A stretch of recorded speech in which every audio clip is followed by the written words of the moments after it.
शुभ हो। बहुत बहुत धन्यवाद। बहुत बहुत धन्यवाद प्यारे धर्म साथियों। तो हमने दो भजन सुने। पहला भजन, खुश नसीबी से यहाँ आना हमारा हो गया, जिंदगी का भेद जिससे आश्कारा हो गया। तो इस भजन का 9वां पद है, किश्तिए उम्रे रवां जो थी हवाले भंवर के। इसमें उर्दू के शब्द है। उर्दू की शायरी भी बहुत बहुत सुंदर होती है, बहुत मीनिंगफुल होती है।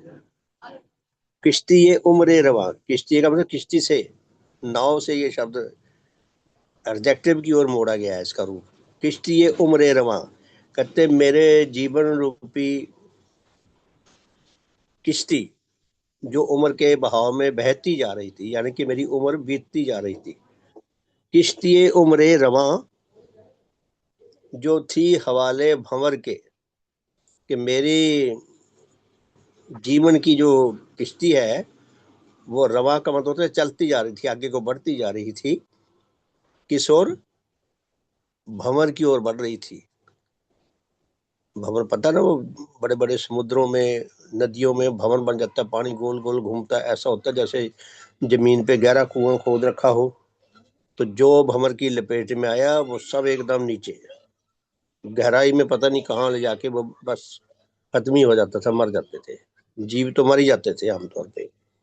तो श्रीमान जी कह रहे हैं कि मेरे जीवन की जो किश्ती थी वो रवां होते होते, बहते बहते भंवर की ओर बढ़ रही थी। तो अचानक क्या हुआ? सौभाग्य की बात क्या है? शुरू में ही श्रीमान जी ने सौभाग्य की बात की है ना, खुश नसीबी से यहाँ आना हमारा हो गया। तो कहते सौभाग्य मेरा ये है कि मुझे नाखुदा मिल गए। नाखुदा कहते हैं नाविक को जो नाव चलाता है, उर्दू में नाखुदा कहते हैं।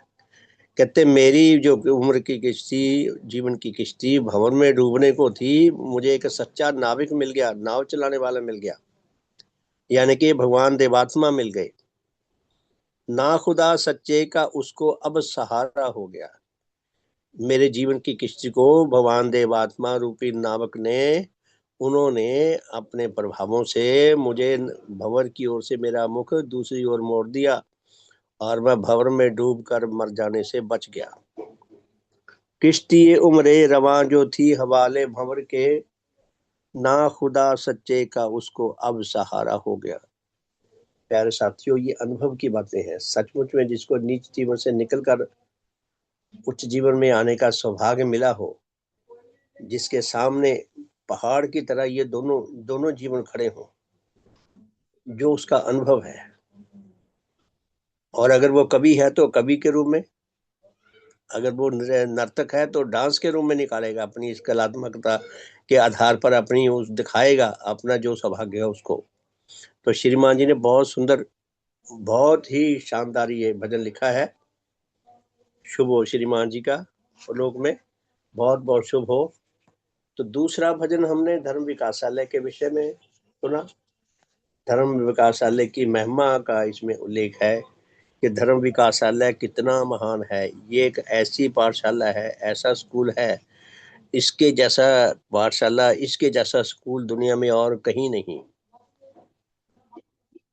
पाठशालाएं तो बहुत हैं, स्कूल तो बहुत हैं, लाखों होंगे पूरी दुनिया में, लाखों से भी ज्यादा होंगे।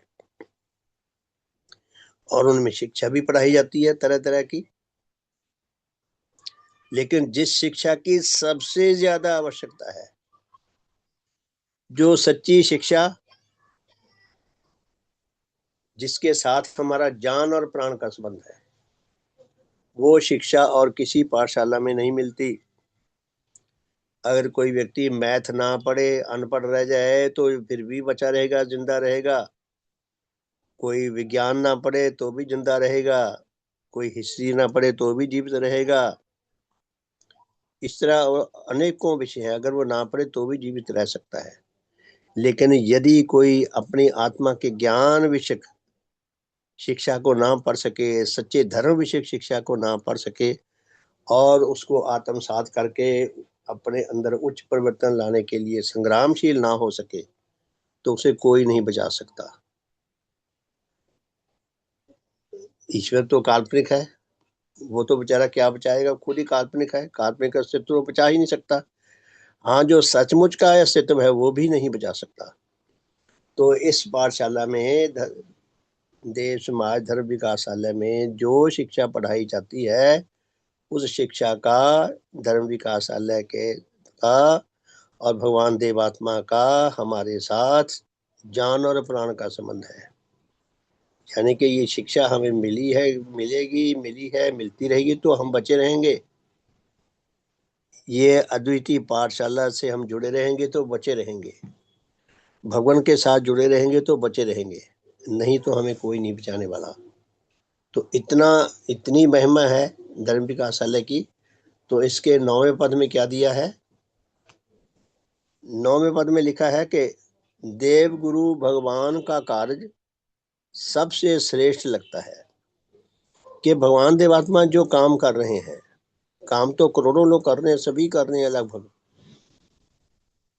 और अपनी सेवा से कुछ ना कुछ योगदान भी दे रहे हैं दुनिया को। जो जॉब कर रहे हैं, नौकरी कर रहे हैं, किसी दुकानों में कर रहे हैं, हॉस्पिटल में कर रहे हैं, घरों में कर रहे हैं, बड़ी बड़ी कंपनियों में कहीं कर रहे हैं, कहीं सरकारी जॉब कर रहे हैं, कुछ भी कर रहे हैं, बिजनेस कर रहे हैं, वो भी अपनी सेवा से इस विश्व में इस समृद्धि ला रहे हैं, इस विश्व को अपनी सेवा से समृद्ध कर रहे हैं। चाहे उनकी सेवा के पीछे स्वार्थ है। अगर कोई विशुद्ध परोपकार के रूप में भी कोई सेवा कर रहा है, कोई पानी पिलाने की सेवा कर रहा है, कोई और अलग प्रकार की सेवा कर रहा है, किसी ने विधवा आश्रम खोल रखे हैं, किसी ने अनाथालय खोल रखे हैं, किसी ने ऐसे ऐसे चिकित्सा विद्यालय खोल रखे हैं जहाँ फ्री में मेडिकल साइंस के बारे में हेल्प देने वाले हैं। अलग अलग अनेकों क्षेत्र हैं सेवा के, और विशुद्ध पवित्र भावों से भी यदि वो सेवा कर रहे हैं, हितकर तो बहुत है, लेकिन सबसे पवित्र, सबसे मूल्यवान, सबसे उत्तम श्रेणी की जो सेवा है वो भगवान देवात्मा की शिक्षा को औरों तक पहुंचाकर, भगवान के देव प्रभावों को औरों तक पहुंचाकर उनको देवात्मा के श्री चरणों के साथ जोड़ने की जो सेवा है, बाकी सेवाओं से सबसे उत्तम है। किसी को एक टाइम भूखे को खाना खिला देना सेवा का काम है, लेकिन उसे इस योग्य बना देना कि वो खाना अपना खुद अर्जित करने लग जाए, कमाने लग जाए, तो वो उससे भी बड़ी सेवा है। अगर किसी को ऐसे योग्य बना देना कि वो कोई बहुत बड़ा बिजनेस लगा ले, कोई बहुत बड़ी इंडस्ट्री लगा ले जिसमें हजारों लोगों को वो नौकरी दे सके, तो उससे भी बड़ी सेवा है। लेकिन सबसे उत्तम, सबसे बड़ी जो सेवा है वो है अधिकारी जनों तक भगवान देवात्मा की आत्मज्ञान तथा धर्म से जुड़ी हुई शिक्षा का और भगवान के प्रभावों का उन तक पहुंचाना। इससे बढ़कर ऊंची शिक्षा कोई नहीं। तो इस पद में इसी सेवा का उल्लेख है कि धर्म विकासालय के माध्यम से जो भगवान देवात्मा की शिक्षा हमें मिल रही है, जो औरों तक जा सकती है, चाहे हमारे थ्रू जाए, चाहे हमारे अन्य साथियों के थ्रू जाए, चाहे वो धर्म विकासालय से जुड़कर लोग शिक्षा पाएं, ये शिक्षा जो है भगवान की, ये भगवान का जो काम है, ये सबसे श्रेष्ठ है। देव गुरु भगवान का कार्य सबसे श्रेष्ठ लगता है, सबसे उत्तम है, सबसे बेस्ट है ये। उसमें सेवाकारी होना, भगवान के मिशन में सेवाकारी होना, और विशेष रूप से इस सेवा को करने का सौभाग्य मिलना, ये सबसे बड़ा हितकर कार्य है, सौदा लाभ का जचता है। मनुष्य जो भी सोचता है, करता है, जब उसको कोई बात समझ आ जाए कि मुझे बदले में ये मिलेगा, अगर उसका उस विषय में आकर्षण है, करोड़ों लोगों का धन के पीछे आकर्षण है, उनको ऐसी स्कीमें बताई जाए, ऐसी प्रपोजल उनके सामने लाई जाए जहां से उनके धन के उनको मिलने की संभावना हो, तो वो आकर्षित हो जाते हैं, जुड़ जाते हैं। लेकिन भगवान के इस मिशन में, भगवान की शिक्षा को अगर उनको बताया जाए कि यहाँ धर्म धन मिलता है, वहां जो धन मिलता है वो टेम्परेरी फेज है, वो सदा हमारे साथ नहीं रह सकता। लेकिन धर्म धन ऐसा धन है जो सदा हमारे साथ रह सकता है। इस धन की हमें स्थूल जगत में भी आवश्यकता रहती है और परलोक में भी। तो भगवान के द्वारा स्थापित इस अद्वितीय पाठशाला में जो हमें दान मिलता है भगवान का, वो सर्वश्रेष्ठ काम है। हमें वो काम करने का सौभाग्य मिल जाए तो इससे बड़ा और सौभाग्य कोई नहीं हो सकता। प्यारे साथियों, मैं जैसा भी टूटा फूटा हूँ, जैसा भी मैं उल्टा सीधा बोल लेता हूँ, जो भी कुछ मेरी तुच्छ समझ के अनुसार मैं आपकी सेवा में रख सकता हूँ, वो अपनी जगह है। लेकिन जहां तक सौभाग्य की बात है, मैं सचमुच बहुत सौभाग्यशाली महसूस करता हूँ। मान लो ये हमारे ऑनलाइन साधन ना चलते होते तो क्या कर रहे होते, उल्टे सीधे से अब खबरें देखते रहते। और खबरों में क्या है, नीच जीवनधारियों के जीवन की करतूतें देखते, ऐसे ही बनते। ऐसे ही हो रहा है, जो जितने हमें हमारे नेता वो क्या कर रहे हैं, दुनिया के और लोग क्या कर रहे हैं। टीवी सीरियल देखें तो उनमें वैसे जैसे घरों में है, जैसे मोहल्लों में लड़ाई झगड़ा है मनुष्य में, वही लड़ाई झगड़े सीरियल में है ज्यादातर। और बैठे बैठे आलसी होते रहते, शरीर की एक्सरसाइज भी बंद हो जाती और उनके प्रभाव दिमाग के ऊपर अटैक करते हैं। हमारे हमारे बुद्धि पे, दिमाग पे हर ओर चारों ओर से हर पल अटैक होते रहते हैं। दिमाग कितने अटैक्स सहन करेगा, तो उसी में लगे रहते। ये हमारे साधन शुरू हो गए, मैं आपको बता नहीं सकता मैं कितना सौभाग्यशाली महसूस कर रहा हूँ। आप भी महसूस कर रहे होंगे, मैं भी महसूस कर रहा हूँ। हम सचमुच में बहुत सौभाग्यशाली हैं। तो इस बात में क्या कहा है, देवगुरु भगवान का कार्य सबसे श्रेष्ठ लगता है, उसमें सेवाकारी होना सौदा लाभ का जचता है। कि हमारे लिए सबसे हितकर, सबसे कल्याणकारी ये कार्य है। तो प्यारे साथियों, अब भगवान की जीवन गाथा देखें। भगवान की जीवन गाथा द्वितीय खंड, जो शुभ अनुराग के ऊपर आधारित है, उसका हम 10वां परिच्छेद पढ़ रहे हैं। भगवान देवात्मा अपने भावी गुरु श्रद्धेय ऋषि जी महाराज के जीवन के बारे में उनसे हमें परिचित करा रहे हैं। कल हमने कहाँ छोड़ा था, हम वहीं से उठाएंगे मामला। तो भगवान बता रहे हैं कि ऋषि जी महाराज के घर में कितने मेंबर थे जिनके निर्वाह के लिए काम करने वाले, पैसा कमाने वाले केवल ऋषि जी महाराज खुद थे। और जितनी उनको वेतन मिलता था वो सारे का सारा अपने परिवार को सौंप देते थे। आप देखिए कितना सब्र संतोष, कितना सेवा का भाव, कितना आत्म कल्याण का भाव, और कितना दूसरों के नीच प्रभावों से हम बचे रहते थे। और बाहर वाले कमरे में वहीं रहते थे अधिकतर। गर्मियों में भी हमें ऋषि जी महाराज की दिक्कत समझ नहीं आएगी। उस समय बिजली नहीं बनी थी, बिजली नहीं होती थी। बचपन में मैंने देखा है, आप लोगों ने भी देखा होगा, जो मेरे हम उम्र है, मेरे से बड़े हैं, उन्होंने और भी देखा होगा कि बिजली की बहुत दिक्कत रहती थी।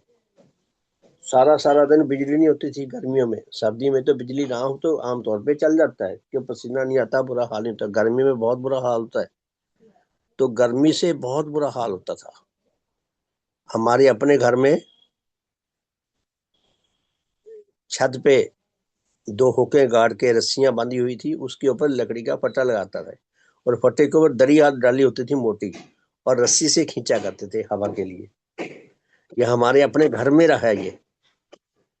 मतलब इंसान जो है कहीं ना कहीं रास्ता कोई ढूंढ लेता है अपने गुजारे के लिए। तो ऋषि जी महाराज जो थे गर्मी में भी उस कमरे में रहते थे और आत्म कल्याण को लेकर जीते थे। करोड़ों में एक आध मनुष्य ऐसा मिलेगा मुश्किल से जो आत्म कल्याण को लेकर जीवन व्यतीत करता हो। तो भगवान उनके जीवन से हमें परिचित करवा रहे हैं तो यही बता रहे हैं कि वो उसके गर्मी में सर्दी में जैसा भी है उसी कमरे में रहते थे और अंदर बहुत ही कम आते थे। और लेडीज थी जो घर की, वो आपस में लड़ाई झगड़े करती रहती थी। उनको दुख बहुत होता था, कष्ट बहुत होता था, लेकिन वश नहीं था। क्या करें, वश ना हो तो कष्ट सहना पड़ता है। तो ऋषि जी महाराज के श्रद्धेय दादाजी, वो अपने पोते पे बहुत श्रद्धा रखते थे। वो कहा करते थे कि हमारे घर में एक वली पैदा हुआ है, वली, जो उच्च जीवन का, यूं समझे कि उच्च जीवन का पहलवान है, वली पैदा हुआ है हमारे घर में। तो ऋषि जी महाराज जो जॉब करते थे, उस जॉब में उन्होंने जो मेट्रोलॉजिकल डिपार्टमेंट में, मौसम विभाग में जो काम करते थे, तो वो रात की ड्यूटी मांग कर लेते थे। इस नियत से मांग कर लेते थे कि दूसरे जो देसी लोग थे वो सो जाते थे, का अनुमान से रीडिंग भर देते थे कि लगभग इतना टेम्परेचर होगा। तो ऋषि जी महाराज बिल्कुल सही कैलकुलेट करते थे, पूरी ईमानदारी से उसको रीडिंग देकर रिकॉर्ड करते थे। तो एक बार क्या हुआ, भगवान ने बताया ना घटना, कि भगवान देवात्मा उनके स्टूडेंट भी थे, तो उनके प्रति श्रद्धा भी रखते थे। तो अपने पढ़ाई के बाद जितना अधिक से अधिक समय उनको मिलता था, वो ऋषि जी महाराज के सानिध्य में रहते थे। तो रात को 8-9 बजे, 10 बजे का टाइम हो गया, वो बातचीत करते करते दोनों को कहीं नींद का झपका लग गया। तो 5-7 मिनट, 10 मिनट नींद आ गई होगी। तो भगवान ने लिखा है कि जब उनकी आंख खुली तो हड़बड़ा कर उठे और उनको बहुत आघात लगा कि ये क्या हो गया, मैं अपने कर्तव्य से विमुख कैसे हो गया। तो बहुत उनको कष्ट हुआ और उन्होंने अपने इस आघात को सहन किया। और आघात को सहन करते करते उन्होंने झुंझलाकर कुछ मुक्के, कुछ घूंसे अपने सिर पर मारे कि मेरे से ये क्या हो गया, क्यों हो गया। तो यहाँ तक हमने कल पढ़ा था। तो आगे लिखते हैं भगवान, फरमाते हैं कि मेरे गुरु को किसी का दिल दुखाना बहुत अप्रिय लगता था।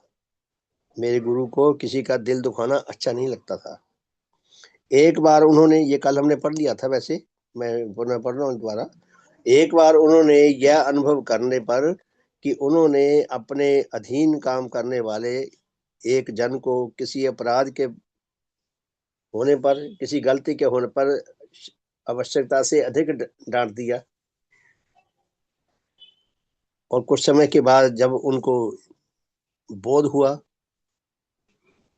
तो अपने ऊपर, कहते उन्होंने, बहुत उनको दुख हुआ, अपने ऊपर उन्होंने जुर्माना लगाया, फाइन किया अपने ऊपर खुद। और यह धन, यह रुपया जो भी था, उस जन को देकर उसके दुखिया दिल को शांत किया। देखिए ऋषि जी महाराज का कैरेक्टर कैसा है, चरित्र कैसा है, कितना सुंदर। फिर लिखते हैं कि मेरे गुरु अपने अनुचित अहंग को बहुत घृणा करते थे, अहंग प्रिय नहीं थे। वे बहुत दीन भावी थे, नम्र स्वभाव के थे, दीनता प्रिय थे। वह बात बात में अपने अहंग की परीक्षा करते रहते थे कि कहीं मेरा घमंड तो नहीं बढ़ गया। और जिस किसी के संबंध में उन्हें अपने घमंड मूलक किसी क्रिया का पता लग जाता, उसके संबंध में वह उसे दमन करने की चेष्टा करते, अपने अहंग को नष्ट करने की चेष्टा करने लग जाते। वह दीनता की महिमा के विषय में कितने ही सुंदर वचन कंठस्थ रखते थे। उन्होंने मौखिक रूप में कितने ही दोहे इस विषय में स्मरण कर रखे थे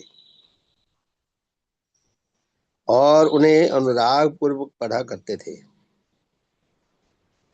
बड़े प्रेम से उन दोहों को पढ़ते थे, याद करते थे, बोलते थे, रिपीट करते थे और अपने आप को सुबोधित करके सुनाते थे। और इस साधन के द्वारा भी अपने इस भाव को विकसित करते रहते थे, दीनता के भाव को, अहंग को घटाने के भाव को वो बढ़ाते रहते थे, विकसित करते रहते थे। फिर कहते मेरे गुरु में धन के लिए कुछ अनुराग न था, वह केवल अपने और अपने पारिवारिक जड़ों के शारीरिक पालन और अन्य अभावों को दूर करने के लिए ही धन अर्जित करते थे।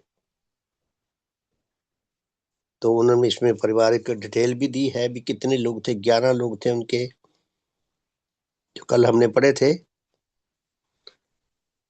तो मैं आगे चलता हूँ। अत्यंत खेद का विषय है पारिवारिक जनों की कैसी दशा थी और ऋषि जी महाराज का अस्तित्व कैसा था, कितना ऊंचा उनके जीवन का स्तर था और उनके लिए क्या करते थे और उनसे सम्मान भी नहीं मिलता था। तो भगवान लिखते हैं कि अत्यंत खेद का विषय है कि उनके दादा के भिन्न, कि जो उन पर बहुत श्रद्धा रखते थे। ऋषि जी महाराज के दादा अपने पोते पे बहुत श्रद्धा रखते थे। उनके अतिरिक्त पारिवारिक जड़ों में से उस समय कोई ऐसा जन न था कि जो उनके इस उत्तम जीवन की कुछ भी महिमा अनुभव करता हो। इतने लोगों के जिनके ऊपर वो उपकार कर रहे हैं, अपने पास रखा हुआ है, उनके ऋषि महाराज को अपने दादा के अतिरिक्त और किसी से कोई सम्मान नहीं मिलता था, जैसा आम घर में होता है आजकल। उनके घर की स्त्रियों में परस्पर बहुत झगड़ा रहता था और मेरे गुरु उनके इन झगड़ों से बहुत दुखी रहते थे। ऋषि जी महाराज बहुत परेशान होते थे, दुखी होते थे। वह घर के भीतर बहुत कम जाते थे और अपनी बैठक के कमरे में ही रहा करते थे और हर मौसम में उसी के भीतर रहते थे। यहाँ तक कि अत्यंत गर्मी के मौसम में भी वह वहीं सोते थे। कल हमने यहाँ तक पढ़ा था, आगे देखें। भगवान फरमाते हैं कि मेरे गुरु सुस्वादु खान पान और सुंदर वस्त्र आदि विषय किसी वासना के दास न थे। ऋषि जी महाराज में वासना सुखों का अनुराग नहीं था। कि कई तो होते ना खाने पीने के बड़े शौकीन होते हैं, तरह तरह के टेस्टफुल खाने खाने के, खाते ही रहते हैं सारा दिन, जब देखो खाते ही मिलेंगे। तो ऋषि जी महाराज ऐसे नहीं थे। या सुंदर सुंदर वस्त्र पहनना, मेकअप करना, ऐसा उनके अंदर कोई वासनिक सुख के आधार पर ऐसा कोई अनुराग उनके अंदर नहीं था। उनके घर में प्रतिदिन जो कुछ पकता वह वही खा लेते थे। उनके वृद्ध दादा उनके लिए जो कपड़े बना देते वह वही पहन लेते थे। जैसे दादाजी ने कपड़े बनवा दिए वैसे ही कपड़े पहन लेते थे और जैसा उनको खाना मिला वैसे ही खाना खा लेते थे। कोई ना अनुकरनी, कोई किसी किस्म का कोई आक्षेप नहीं, कोई क्लेम नहीं, जो मिल गया। कितने सबर संतोष से रहते थे। भगवान लिखते हैं कि मेरे गुरु पराये चलते फिरते व बैठे हुए, यहाँ तक कि काम करने के समय में भी जहाँ तक हो अपने मन को किसी उच्च चिंता व जप आदि में नियुक्त रखते थे। कि ऋषि जी महाराज अपने नौकरी के टाइम में, अपने काम के टाइम में दिल लगाकर काम करते थे। काम के समय में बिल्कुल उच्च भावों से भरकर काम करते थे और जहां तक हो सकता वह अपने मन को किसी उच्च चिंता या जप आदि में व्यस्त रखते थे। कहते ना खाली दिमाग शैतान का घर। तो ऋषि जी महाराज जब काम से फुर्सत मिलती तो अपने आप को उच्च विचारों में या जप में लगा लेते थे। पूजनी भगवान ने भी लिखा है कि भगवान यही करते थे अपने स्कूल टाइम में ही। अब पीछे देखा ना हमने पिछले पेजेस में, जब पहले साल भी यहाँ आए कि उनका दिनचर्या कैसी होती थी। भगवान लिखते हैं कि मेरे गुरु अपनी पत्नी के भिन्न, अपनी पत्नी के अतिरिक्त प्रत्येक स्त्री को माता व बहन व बेटी की दृष्टि से देखते थे। इस दृष्टि से उनका जीवन बहुत पवित्र था। स्त्रियों के संबंध में उनका हृदय बहुत पवित्र था। वह काम वासना मूलक प्रत्येक प्रलोभन से ऊपर थे आजकल जितनी अश्लीलता फैल रही है, फैली हुई है, दबा के फैल रही है। फिल्मों में ले लें, टीवी में ले लें, पत्रिकाओं में ले लें, न्यूज़पेपर में ले लें, इतनी नग्नता छाई हुई है, कितनी नग्नता छाई हुई है कि बस जैसे ना बस विस्फोट होने वाला दुनिया में। इतनी अश्लीलता भरी हुई है चारों ओर।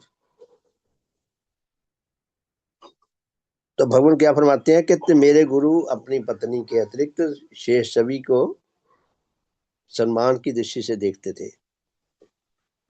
स्त्रियों के संबंध में उनका हृदय बहुत पवित्र था और ऋषि जी महाराज को परीक्षा भी देनी पड़ी है। एक परीक्षा में भी फंस गए थे। देखिए आगे आएगा उसका जिक्र। वह कहते काम वासना मूलक प्रत्येक प्रलोभन से बहुत ऊपर थे। एक बार एक जन ने उनकी इस विषय में परीक्षा करने के लिए कि क्या ये सचमुच पवित्र हैं, इस विषय में उनकी परीक्षा करने के लिए एक सुंदरी किंतु कुलटा स्त्री को नियत किया। एक कुलटा स्त्री उनके पीछे लगा दी, उनका चारित्रिक पतन करने के लिए। महीनों तक इस पतिता स्त्री ने उन्हें अपने जाल में फंसाने के लिए तरह तरह के उपाय किए और उन्हें कई प्रकार के प्रलोभन दिए, परंतु उन्होंने अपने आत्मिक बल से, ऋषि जी महाराज के अंदर जितना आत्मिक बल था, जितना उनके अंदर धर्म का बल था, अपने आत्मिक बल के आधार पर और उसके सब प्रलोभनों पर पूर्ण जय लाभ करके, जितने उसने प्रलोभन देने का प्रयास किया उनको पराजित करके उसको, और उसके सारे यत्न निष्फल गए, उसको उसके सारे यत्न निष्फल कर दिए। तब से मेरे गुरु के प्रति क्या उसकी और क्या अन्य लोगों की और अधिक श्रद्धा बढ़ गई। जो लोग इस ताक में थे कि देखते हैं क्या परिणाम निकलता है, जब ये परिणाम निकला कि वो उल्टा स्त्री उनके आगे पराजित हो गई बुरी तरह, तब उन लोगों में ऋषि जी महाराज के प्रति श्रद्धा बढ़ गई। मेरे गुरु में परोपकार विषय कई सात्विक भाव वर्तमान थे। भगवान लिखते हैं कि मेरे गुरु जी में परोपकार विषय भाव बहुत अच्छी मात्रा में और अच्छे स्तर के थे। वह किसी और के दुख व किसी अभाव को बहुत अनुभव करते थे। किसी अन्य जन को कोई दुख होता, कोई कष्ट होता, कोई अभाव होता, अभाव यानी कि कमी होती किसी चीज की, तो उसको वो अनुभव करते थे। वह जब अपने किसी मित्र की बीमारी व अन्य किसी विपद व दुख के विषय में कोई सूचना पाते, तब यथासंभव उसके पास पहुंचकर उसकी एक व दूसरी सहायता व शुश्रूषा किया करते थे। जब जब उनको किसी के अपने मित्र के, किसी और के संबंधी के, किसी के बारे में कष्ट का पता चलता है, जब उनको मिलने का अवसर मिलता, उनके साथ वो सहानुभूति जताते और जो कुछ शुश्रूषा हो सकती थी उसमें सहायता करते, या और जिस जिस प्रकार से भी सहायता उनके लिए भी जो संभव था, तो उस प्रकार की वो सहायता करते थे। कितनी ही अवस्थाओं में उनकी यह सहानुभूति अपनी सीमा से बहुत आगे बढ़ जाती थी। देखिए भगवान क्या लिख रहे हैं, ये कई बार उनकी सहानुभूति ना सीमा से आगे बढ़ जाती थी, अपनी लिमिट से बाहर चले जाते थे दूसरे पर दया करने के लिए। और वह एक एक समय में किसी और से धन उधार लेकर भी किसी किसी की सहायता किया करते थे। यह सीमा से आगे बढ़ जाना कि अपने पास ना होता, कोई आता पैसे मांगने, उधार मांगने, अपने पास ना होता तो किसी और से उधार लेकर भी देते थे। भगवान लिखते हैं कि मेरे गुरु अत्यंत सहनशील थे। आज की दुनिया में देखा जाए तो सहनशील व्यक्ति बहुत कम है। जो सहनशील दिखता है वो अंदर से असल में डरता है, डरपोक होता है। जो बहादुर हो, जो बड़ी आसानी से किसी से बदला ले सकता हो, और फिर सहनशील हो, सहनशील उसे कहते हैं, असली सहनशील वो होता है जो किसी का कुछ बिगाड़ ही ना सकता हो तो वो तो फिर दब के रहेगा। आज की दुनिया का वातावरण लगभग ऐसा है। तो भगवान क्या लिखते हैं कि मेरे गुरु अत्यंत सहनशील थे। उनके संबंध में यदि कोई जन कोई अपराध व पाप करके उन्हें कोई कष्ट व हानि पहुंचाता तो वह जहां तक संभव हो उसके सहने की कोशिश करते थे। क्या फरमाते हैं भगवान कि जब कोई ऋषि जी महाराज को कष्ट पहुंचाता किसी बात का, उनकी कोई हानि करता किसी भी प्रकार की, तो यथा संभव वह उसको सहन करने का प्रयास करते थे। यहाँ तक कि अपनी उचित रक्षा के लिए भी कुछ यत्न करना पसंद नहीं करते थे। देखिए, सीमा से बाहर जाकर सहन करते थे, अपनी उचित रक्षा के लिए भी प्रयास नहीं करते थे। इस विषय में यहाँ एक विशेष घटना वर्णन योग्य है। कहते हैं कि वह अपने मौसम विभाग के जिस अधिकारी के नीचे काम करते थे उसे अपने लिए एक अंग्रेजी जानने वाले क्लर्क की आवश्यकता थी। तो ऋषि जी महाराज को उनके एक मित्र की सिफारिश पर उसके एक संबंधी को उसके पास नौकर रखवा दिया कि ऋषि जी महाराज ने किसी मित्र ने उनसे अप्रोच की कि इनको आप अपने पास यहाँ जॉब दिला दें। तो ऋषि जी महाराज ने उनको जॉब दिला दी। अब जिसको जॉब दिलाई यह कोई अच्छा जन नहीं था। उसने नौकरी के समय में एक बड़ा अपराध किया, इसलिए वह अपनी इस नौकरी से अलग कर दिया गया, हटा दिया गया। कोई फ्रॉड किया उसने, उसके अलग किए जाने से उसके भाई ने इनके पास पहुंचकर उसका दुखड़ा रोया। तो उसका भाई गया ऋषि जी महाराज के पास, उसने दुख तकलीफ बताई, रोया, दुखड़ा रोया अपना, और कहा कि मेरा भाई नौकरी के चले जाने से बहुत दुखी है, यदि आप कृपा करें तो उसका यह दुख दूर हो सकता है। अपील की। अब वह पहले की न्याय कोई अपराध ना करेगा। आश्वासन भी दे रहे हैं कि उससे गलती होगी उसे क्षमा कर दो, आप ले लो जॉब पे वापस। मैं वादा करता हूं कि वो ऐसा आगे कुछ नहीं करेगा। कहते अब वह पहले की न्याय कोई अपराध ना करेगा तथा ईमानदारी के साथ अपना काम करेगा। मेरे गुरु का हृदय बहुत दयावान था, बहुत दयालु थे ऋषि जी महाराज। उनका दिल फिर पिघल गया। उन्होंने उस पर फिर कृपा की और अपनी सिफारिश करके उसे फिर वही नौकरी करा दिया, दोबारा ले लिया नौकरी पे। उनके अधिकारी ने जब इन्होंने प्रार्थना की। अब कहते यह सब कुछ तो उसके संबंध में इनका नेक सलूक था। ऋषि जी महाराज ने तो उसके प्रति एक दया करके अच्छा अच्छा व्यवहार किया था, उसके लिए भी उसको फिर नौकरी पे वापस लगा लिया। परंतु वह अपनी नीच प्रकृति के कारण उनके लिए बहुत बड़ा कटघन प्रमाणित हुआ। उसकी प्रकृति नीच थी, वो फिर वो कटघनता पे उतर आया। उसे जो कुछ वेतन मिलता वह उससे अपना बहुत ज्यादा खर्च रखता था। भवन कहते हैं कि उस क्लर्क को जो तनख्वाह मिलती उसका वो उससे ज्यादा खर्च देता था पैसे। इसलिए एक बार उसने 300 रुपए के स्थान में 600 रुपए का एक जाली बिल बनाकर और उस पर अपनी ओर से अपने साहब के जाली दस्तखत करके सरकारी खजाने से वह रुपया मंगवा लिया। एक जाली बिल बनाया 600 रुपए का। आज के जमाने में 600 रुपये बहुत बड़ी कीमत है, उसके हिसाब से देखा जाए तो। जिस टाइम पे ये 600 रुपया किया गया का बिल बनाया है, तो उसके लिए जो अप्रूवल है उस पर साइन कर दिया अपने ऑफिसर के, जाली साइन। और इस तरह और अपनी ओर से अपने साहब के जाली दस्तखत करके सरकारी खजाने से पैसा निकलवा लिया। उसके अफसर को कितने ही दिनों तक इस दुष्टता का कुछ पता न लगा। ये जो उसने फ्रॉड किया था कई दिन तक तो पता ही नहीं चला, परंतु जब अकाउंटेंट जनरल की तरफ से हिसाब की पड़ताल होने पर अफसर खजाने से इस विषय में पूछताछ की गई, वो पकड़ में आ जाता है, ऑडिट में आ जाता है। तो पता नहीं कैसे आया होगा किसी के नोटिस में। तो उन्होंने पूछा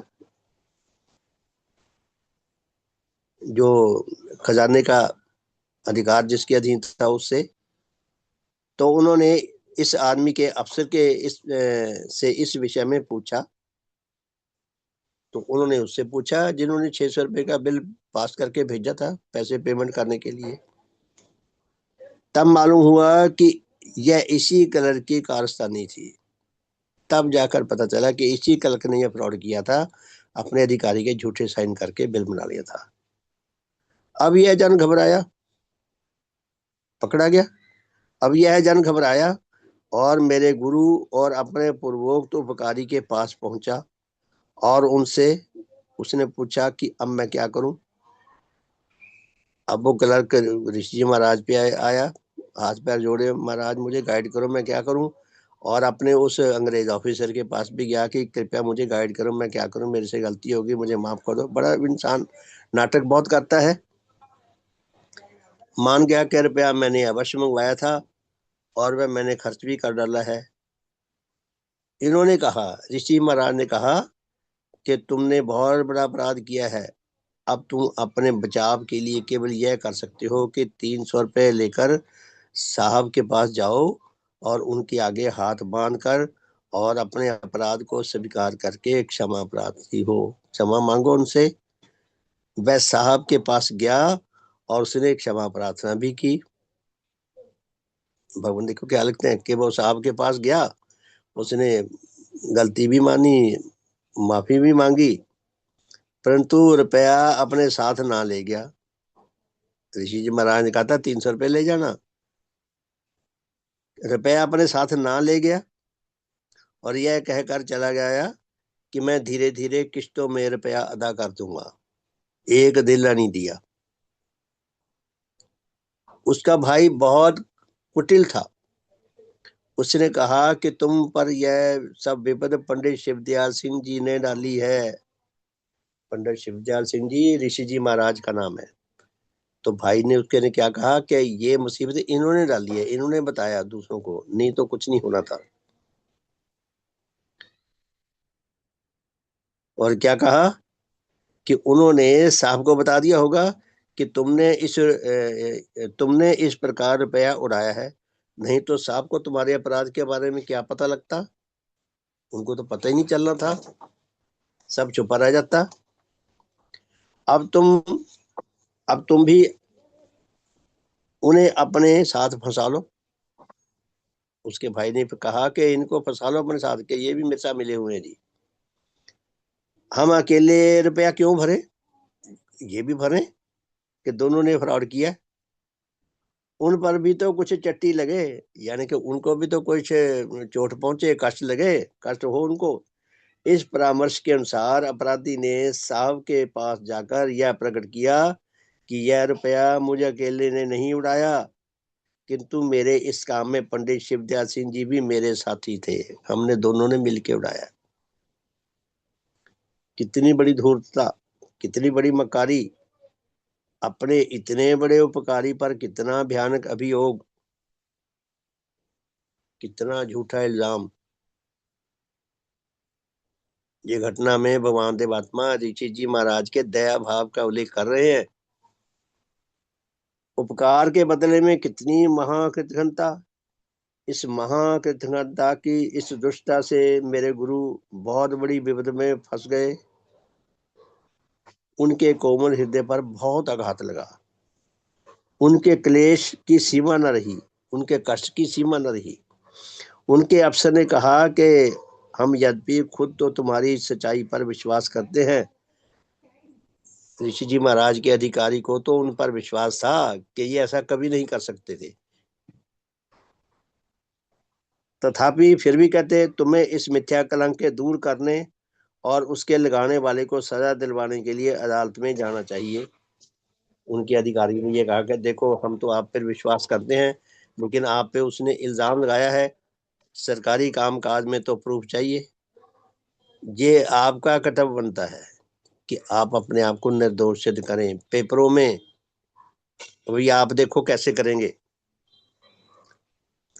कहते इसलिए आत्मरक्षा के लिए उन्होंने, यानी कि ऋषि जी महाराज ने अपनी आत्मरक्षा के लिए बहुत लाचार होकर, बहुत विवश होकर उस पर नालिश कर दी। वो चाहते नहीं थे कि उसको मुकदमा करें, उसको दुख दें, इतनी दयावान, लेकिन उसने और कोई मार्ग नहीं छोड़ा। विवश होकर ऋषि जी महाराज ने उस पर मुकदमा कर दिया, और फिर अपराधी के अपराध के प्रमाणित हो जाने पर मजिस्ट्रेट ने उसे कैद की सजा दी। उस बेईमान को कैद की सजा हुई, कैद हुई उसे। तो संस्कृत का श्लोक लिखा है भगवान ने, 2 शब्द लिखे, कितने प्यारे शब्द हैं। धर्मो रक्षति धार्मिकम, धर्म धार्मिक जनों की रक्षा करता है। धर्म हो जो सचमुच का धर्म हो, अंधविश्वासों का, झूठ का, दिखावे का ना हो, मुर्दा ना हो धर्म के नाम पे। सचमुच का जो धर्म है वो धर्मवानों की रक्षा करता है। धर्मो रक्षति धार्मिकम, ये वचन जो है वो ठीक प्रमाणित हुआ। तो प्यारे साथियों, ऋषि जी महाराज के दया भाव की भी सीमा थी, उस सीमा से कहीं आगे जाकर दया करते थे। लेकिन कोई दोस्त अगर इतना विवश कर दे कि कोई इंसान विवश हो जाए। अब देखिए, जो हमारे पहली श्रेणी में जब सेवकों को लिया जाता है, उन्हें जो प्रतिज्ञाएं करवाई जाती हैं वो 4 श्रेणियों में विभक्त हैं प्रतिज्ञाएं। जो 8 पापों की प्रतिज्ञा है उसमें एक प्रतिज्ञा ये भी है कि बिना किसी उचित कारण के मैं किसी की हत्या नहीं करूंगा। यहाँ हत्या वाली बात तो नहीं है, लेकिन ये है संकेत उधर कोई है कि बिना किसी उचित कारण के किसी के ऊपर नाजायज दया नहीं करनी। ऋषि जी महाराज को उसने फंसा दिया, अपने उपकारी को, वो तो अपना निर्दोष होगा, ये फंस गए बेचारे।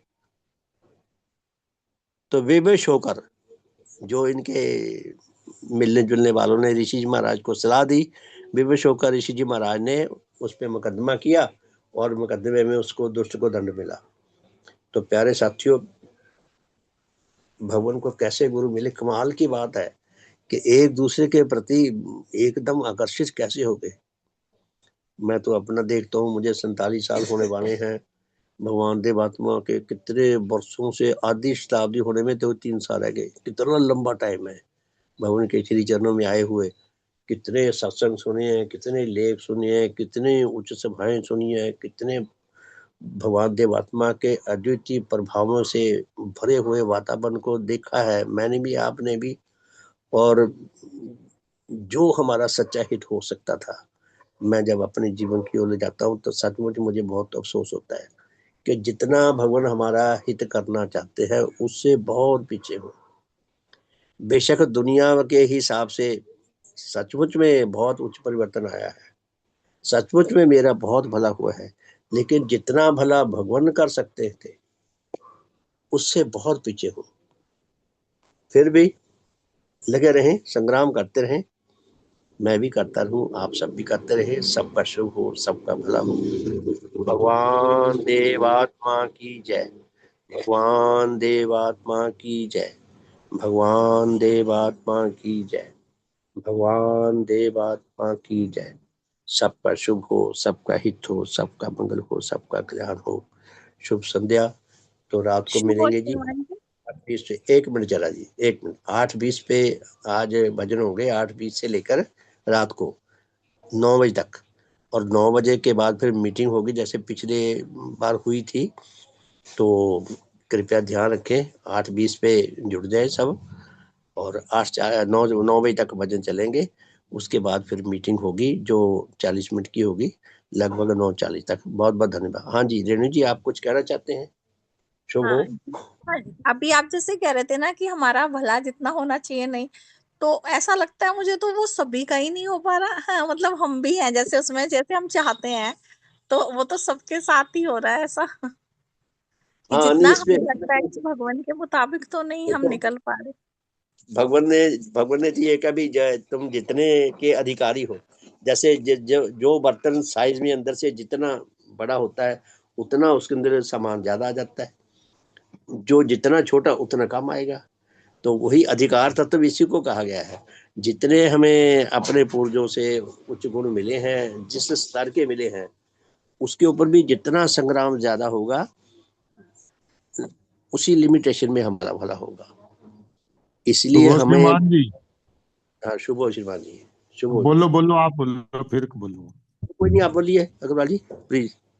नहीं, मैं ये कह रहा, ये ठीक कह रही रेणु जी, ये तो सभी के साथ है, कोई ये श्रीमान जी यूं थोड़ी करे मेरी साथ, सभी के जी साथ है। अब के श्रीमान कंवर पाल जी भी कह रहे थे, तीर में जी जब जी। आए उसके बाद कहने लगे भगवान जितना काम लेना चाह रहे हमसे, हम तो 10% भी नहीं कर पाते उसका। बिल्कुल सच बात है जी, सच उसकी बात सेवा है। करी नहीं, उतनी सेवा नहीं कर पाते जितनी भगवान चाह रहे। तो ये हम हाँ जी, हाँ सभी जी। के साथ है, उतना कहाँ कर पावे, कोई भी नहीं कर पाता। लेकिन ये श्रीमान जी, ये हमारा अफसोस, हमारा दुख है, यही हमें आगे बढ़ाएगा। हमें सदा ये स्मरण रखने की जरूरत है कि मुझे जी और जी संग्राम। जी जी जी जी जी जी जी जी शुभ, जी। शुभ, बहुत बहुत धन्यवाद। शुभ है। सब शुभ हो जी, शुभ हो। बहुत बहुत धन्यवाद जी, शुभ संध्या। फिर रात को मिलते हैं 8:20 पे। आज विशेष रूप से 8:20 पे है। आगे की फिर आगे देखा जाएगा, बाकी दिनों में 8:40 पे ही मिलेंगे हम, जो वीकडेज आएंगे। तो आज 8:20 से 9 बजे तक भजन होंगे और उसके बाद मीटिंग होगी। बहुत बहुत धन्यवाद, शुभ संध्या। सबका भला हो, सबका शुभ हो। बहुत बहुत धन्यवाद जी।